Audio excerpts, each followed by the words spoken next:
We're on verdict watch in the trial of Senator Bob Menendez. Jurors will soon be wrapping up the second day of deliberations. The trial now stretching into its 10th week. News 12 New Jersey's Chris Keating is joining us right now, waiting to see if the jury will return a verdict at some point today. Chris? Eric, good evening. On day 2 of deliberations, this jury has called it quits and called it a day after 7 hours of work. It is a panel of New Yorkers who will decide on the fate of Senator Bob Menendez. They will decide whether he is guilty or innocent of bribery charges. In the meantime, we can tell you throughout the day, they've been working on a very lengthy verdict sheet. It's an 18-count indictment. And during that time today, they had 2 questions for the court. It was not long after Senator Menendez made his way into the federal courthouse in Lower Manhattan and jurors got to work that we heard the panel ask its first question.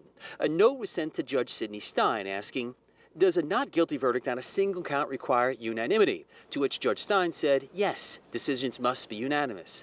Later in the afternoon, jurors asked about count 11, a bribery charge concerning Fred Davies and Cutter.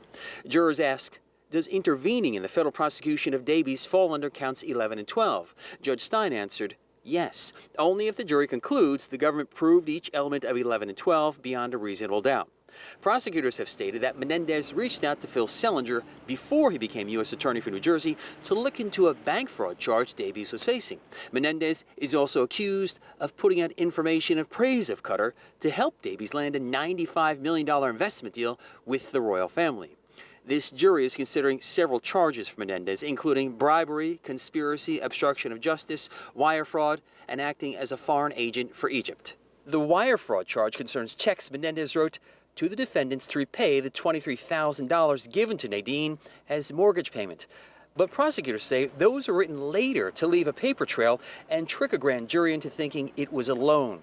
The defense disagrees. Attorneys have said any cash or gold are simply gifts between friends.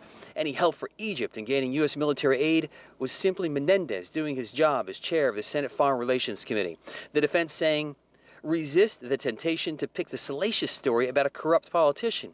There is no text, no recording, no photo that shows Senator Menendez taking a bribe. On his way out of the federal courthouse here in Lower Manhattan today, Menendez was asked by the crowd of media surrounding him, why do you think they're taking so long? To which he said the following, quote, it's obvious the government's case is not as simple as they made it to be. Jurors will be back here in Lower Manhattan at 9:30 tomorrow to resume their work on figuring out a verdict. That's the very latest. In New York City, I'm Chris Keating, News 12 New Jersey.